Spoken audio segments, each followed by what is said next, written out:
Hey guys, what is up? So, I apologize if I look or sound tired. It's because I am. This week has been pretty crazy. Playing a ton of sports, trying to do bouldering, volleyball, basketball, ton of badminton, going to the gym, and still getting my sets in and playing tennis and coaching tennis, destroying my body basically all week, and trying to hang out with a friend, who's moving. He's a good friend, so gotta spend some time with him. Cherish your friends, kids. But anyway, today I want to talk about something that's pretty basic, but a lot of people might not know about it. And that is how to hold a racket, and I'm going to talk about grips in general. Okay, but here's the most important part. So, how the USPTA defines grips. Right there, there are names for the grips, and I'm going to go over that later. But how to hold the racket is something that I am surprised, I'm mind blown at how a lot, like even some tournament players don't even know. They're just holding a racket and that's all they know about it. So from the first knuckle, you draw a line to the opposite heel of your hand. Okay, that line there, that should go on the racket. So if you have I have my racket here, and if I were to put my hand on it that way, like this, right? So this is my forehand grip.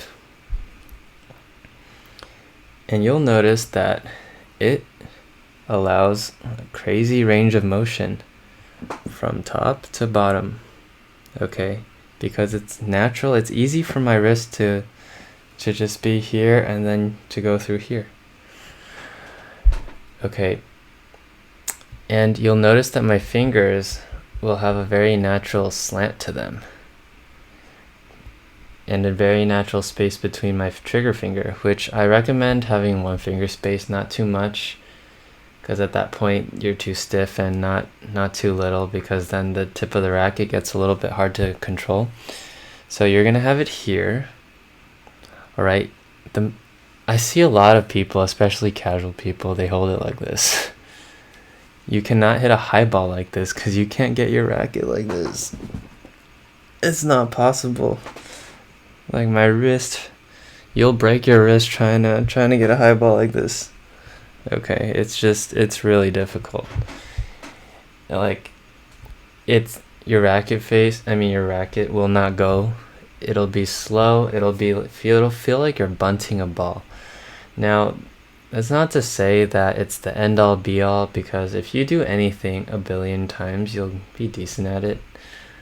But it doesn't mean it's the best way to do it. So let's use this very universal all-around grip, shall we? I think we can agree that this is a good one. Top hand for the backhand. Same thing, okay? I think bottom hand has a little bit more room for discussion, but the top hand leads the hand on the backhand. Alright, so same thing, way larger range of motion here versus hammer time, because you can't even can't get up here. You basically have to bunt the ball like this. So that's really important, and that actually is game changing for a lot of people. Sometimes it's like someone will come to me and their stroke will be not bad and the rhythm will be not bad, but they can't hit the ball, especially cross court. I think having trouble hitting cross court, this is one of the biggest culprits, because you don't have a good control of the tip without this. So think about how you're holding the racket, and hopefully you already know this, but if you don't be ashamed. It's totally fine. A lot of people didn't know this, and hopefully it can just right away drastically improve your game. And even though it feels weird, I want you to try it out. And just because I think with this grip there's a lot more potential for an all-around game, right? So let's explain what the grips are called now. I'm gonna explain the forehand side, because backhands, they're different combinations. I'll explain my grip on the backhand, but not the 5,000 combinations that are out there. Okay, so if you look at it, facing, you can count clockwise from 1, 2, 3, all the way to 8, all the way up here to the other side. There's 8 bevels, which are the flat parts. Okay, and the line that I was talking about earlier, that's how USPTA, whichever bevel that that line is on while holding the racket, that's how the USPTA defines different grips. So 1 doesn't apply to your forehand.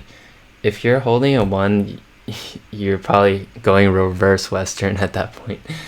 Okay, so 2 with the knuckle and like here and the heel on 2, that's a continental grip. So that's the grip that you're hitting serves and some people hitting volleys. I have more of a hybrid grip on my volley. I'll talk about that later. And some people backhands, right hand on their backhands. I think Djokovic uses has it on 2 for his backhand. So we have then on 3 we have an Eastern forehand grip. This is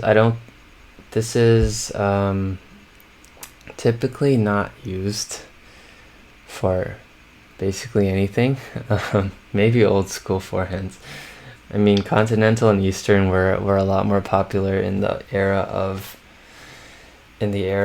wooden rackets. But at line 4, we have semi-Western, which is probably the most all-around and most popular grip used right now. And at 5, which is all the way here at the bottom, you have a full Western grip, which almost nobody recommends.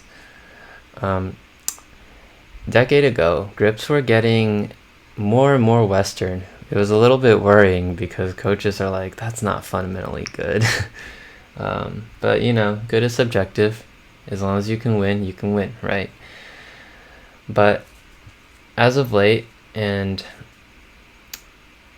I guess I don't know when it started coming back, but it's definitely starting to come back. Grips are returning to normal. By normal, I mean semi-Western and in between Eastern and semi-Western.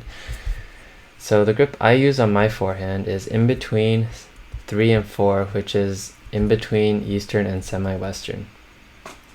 Okay, it's a little less spin prone, like a little less spinny, but I can still spin the ball. Like Roger Federer uses that grip. I refuse to believe that he uses a full Eastern. But someone can fact check me on that and leave a comment down below if I'm wrong. But yeah, I use a hybrid in between an Eastern and semi-Western because I like feeling like I can hit through the ball. I already get a lot of whip on my forehand, so if I go any further, I've tried semi before, and I felt like just because my swing path, I was wiping way too much. I like to get through the ball a little bit more. On my backhand, I change my grip every week on my backhand, so who knows. But right now, my right hand is at basically a 2, and my left hand, let's just count all the way around just to keep things simple. So 2, 3, 4, 5, 6, 7, basically. My left hand is going to be on a 6. Between 6 and 7. My right hand is going to be between 2 and 3.